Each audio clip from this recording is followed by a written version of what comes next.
What's good, YouTube? There's no channeled message here today, just my fifis. I'm going to share a little bit of my experience of what it's like isolating, what it's been like isolating. And maybe we'll even get into the effects that it had on me. I'm wondering, I probably should have wrote this down before I started, but we're going to freehand this and we're going to see how it goes. I have been in I've been in isolation for a long time, and I really don't want to count, so I'm not going to count even my living situation. If anything, I feel like it exacerbates the loneliness that I feel in this moment, or that I've been feeling.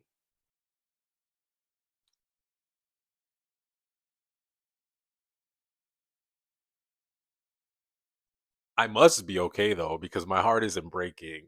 And I've been working actively on getting myself to a place where I'm like coping with the reality of my life, but also actively taking steps forward to change. And we'll get into that at some point too.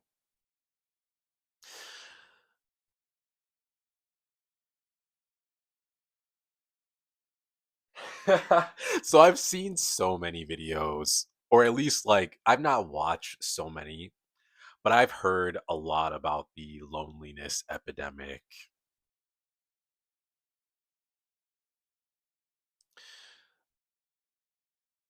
And I've been around people that isolate as well. Like I know that that is a significant part of their story.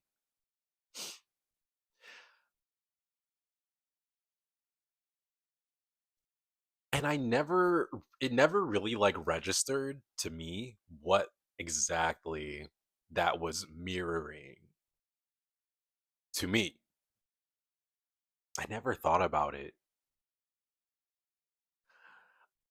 until until I started being around people again, because I spent all pretty much a year of my life living in my car, and I was talking to nobody, period. Like nobody.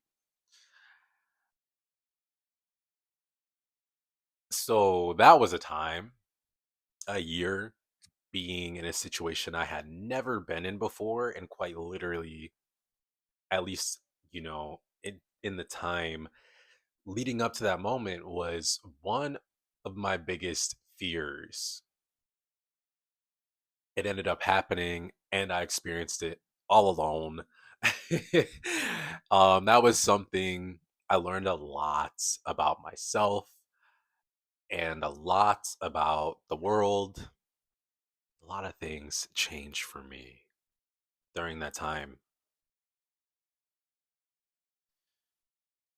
And then I ended up reconnecting with some familiar faces. And to be honest, kind of like my housing situation has been very unstable until about recently, I'd say. And I'd say the instability just comes from my dissatisfaction, mostly because of the people that I end up being around in these situations.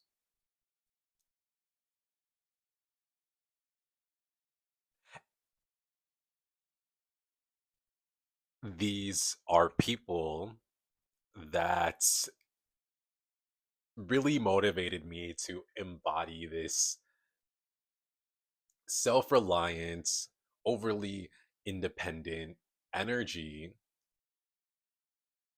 because they weren't really giving me, like, I felt no need, no reason to connect with these people that I grew up with, that I've come to know, and I am still being shown to this day. um, why I prefer to isolate.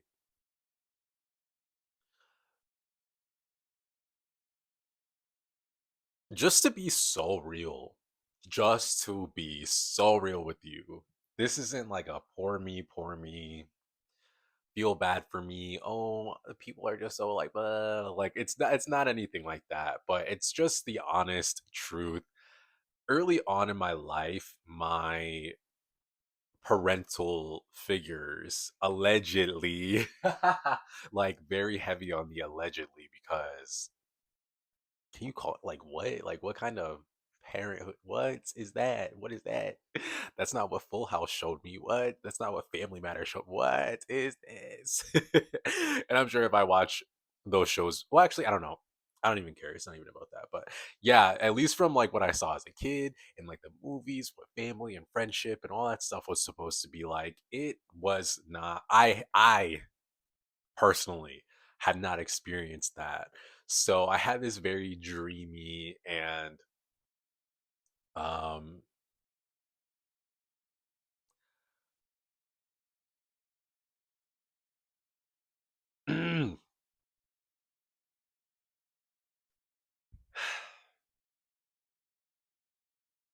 hopeful nature for connections. And as I just mentioned, my parental figures s- like knocked it out of the park. They were like let's see how much we can make this kid being me, not trust us. And they literally knocked that shit out of the park with that. So, and very early on. So I didn't really have that security with my parents. And since your home life is the foundation of how you build other relationships in your life, as you can imagine, it really was not. Well, actually, I had a pretty good run at first. I had really good friends. Like I had a there's this kid like when I was really young, I was, like oh me, okay, I never thought that I would ever have a friendship like the one I had with him when I was super young. And then he ended up moving away and like all that stuff. And it was the one friend I had. I'm not gonna make this an astrology video, a zodiac video. Make fun of me if you want, whatever. But I'm a Capricorn, okay? So with a Cancer moon and a Cancer rising, I'm so and a Capricorn Venus. Okay, so like any bond that I curate is it's sentimental. The emotions that I put into my relationships are so real and the connection means so much to me. Like you're in my life, like I care about you, I love you. And so experiencing so many friends like throughout my life, okay, it's like the people I had a really deep connection with either passed on or moved away. And I mean, like, these are people that, like, if those things didn't happen, they would be prominent figures in my life still. And like I mentioned, my Capricorn and, Cancer moon, Cancer rising, Capricorn Venus, yeah, okay, like it took time. It really took time for me to make the evaluation of, yeah, I really appreciate this person. They are healthy for me. I want to grow and become better. And like love is a powerful thing. And love in connections, whether it be friendships or relationships, it's such a power booster. Okay. Like anime does not lie about the power of friendship. Like they don't. Like that's such a real thing. Having even just one good friend in your life that you can count on and rely on elevates you to immeasurable heights. And I didn't realize it until I went on this mean streak of having either this mean streak of having bad connections slash like unhealthy connections, even though I learned a lot and I'm really grateful for them. Um, and then also a mean streak of just being isolated and having nobody in my life, nobody to talk to. And there are some good things that came out of that. I really like those moments. I cherish them down. But You're not meant to do life alone. You should be able to handle being by yourself, but like this life isn't meant to be like you're not supposed to be alone. And I feel like society has shifted towards this direction inevitably because of the systems that we have in place that naturally strip us of our innate empathy that we have for one another. And I have like a major beef with capitalism. That is just a system that breed like you have to have pretty much narcissistic qualities to thrive for real in a capitalist system, and I just don't subscribe to it. And at least in my reality and the people I've seen, it's like I see how this world has shaped their behaviors and their value systems and even like religions and stuff like that. It's like when it's so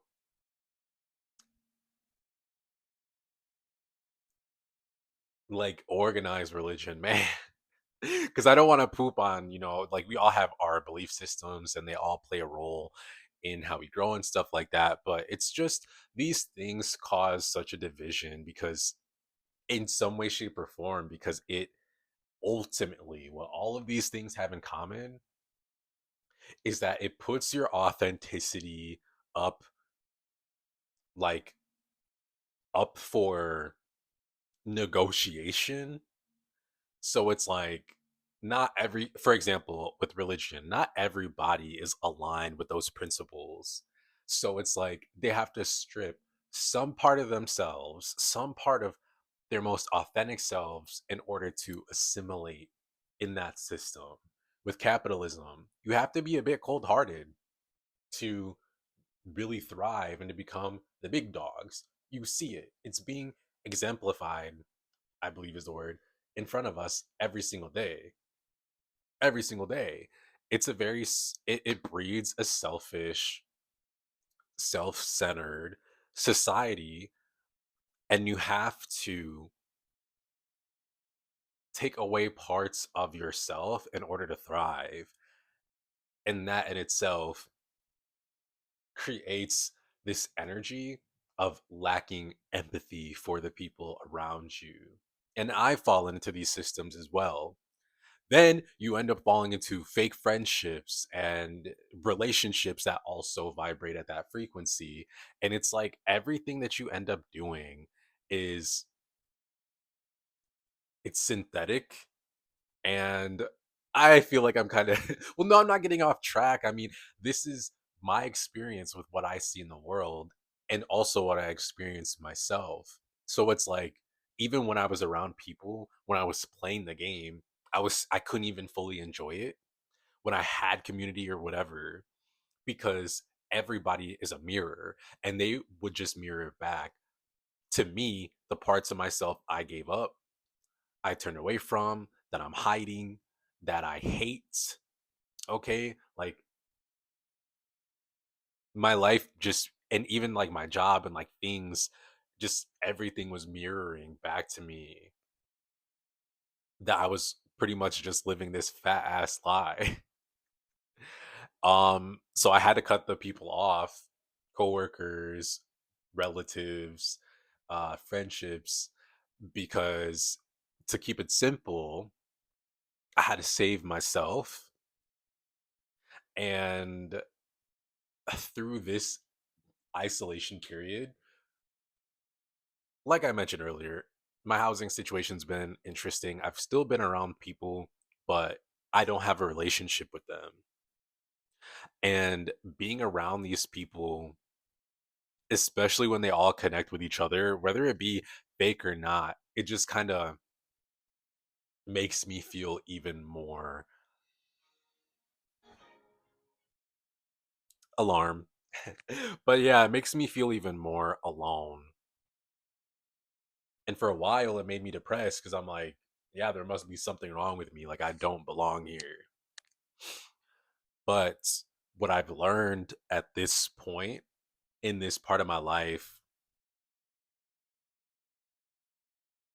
that is nothing wrong with me.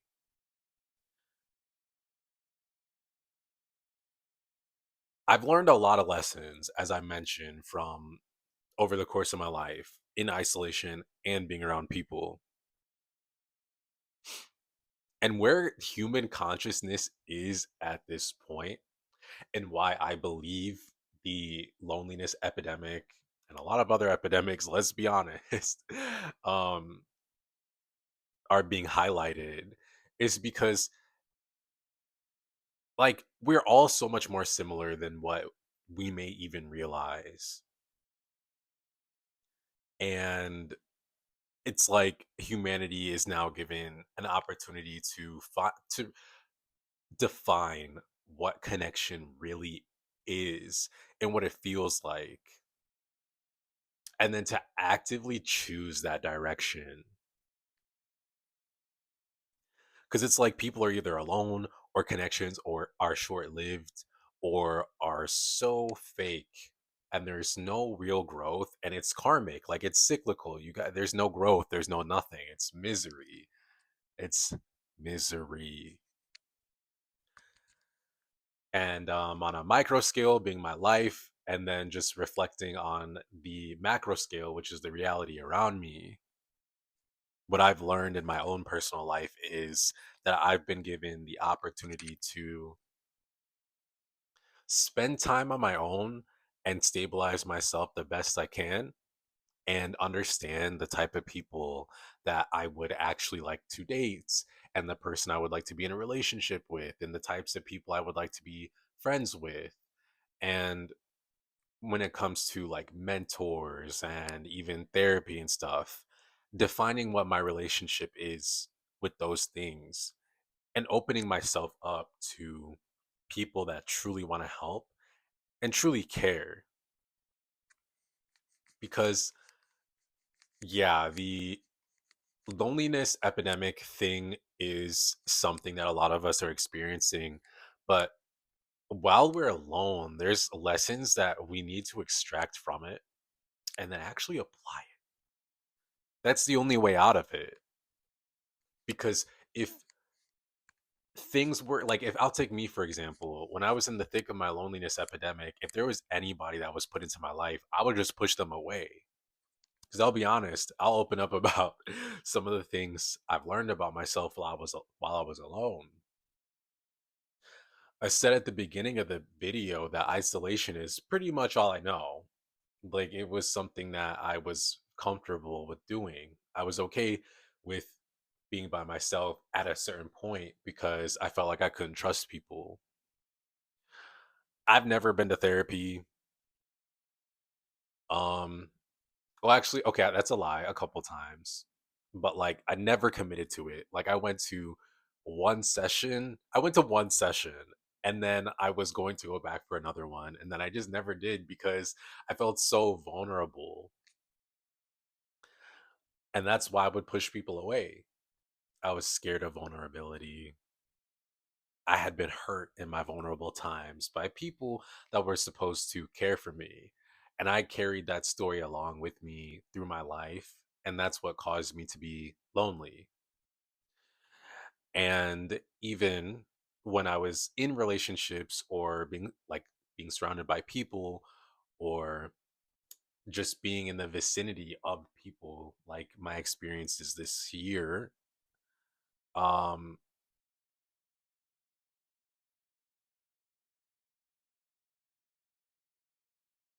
I'm not gonna lie, I forgot where I was going with that. We're gonna move on though.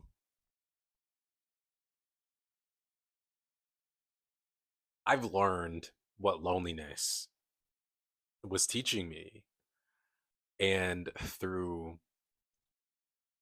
the bad relationships I've had, pursued, and surrounded myself with, I saw what they were mirroring to me. I learned the lessons that they were there to teach me. And now I'm in a place where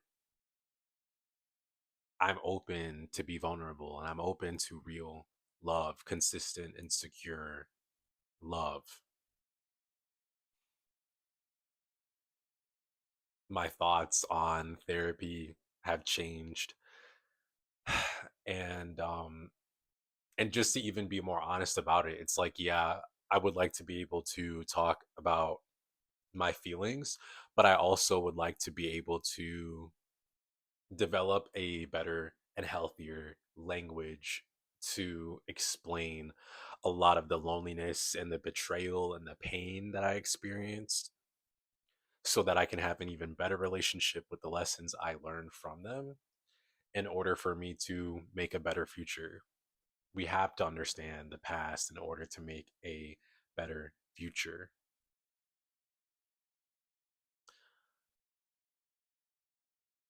I don't want to be salty anymore about it. And even right now, not having gone to any therapy sessions, I've been reading books and like taking steps like that open me up to information that will change my life, and even applying the information I'm learning now to the best of my abilities. That's all I have. That's all I can do. But it's making significant changes.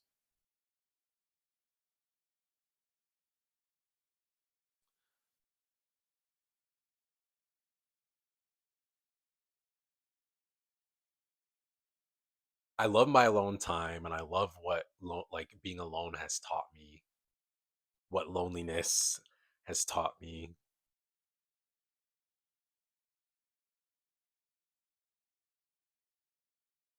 And I understand that life does not have to be that way. I still value my alone time, but it's healthy. It's not isolating. It's self-empowering. And I have a better vision for the types of people that I deserve to have in my life. Something not neglectful, something not abusive. English. Something secure. And when my environment does something to me that is opposite of that, I don't let it reinforce the old narrative, the old tired narrative of like F people and F the world, and I'm just meant to be alone and blah, blah, blah, blah, blah.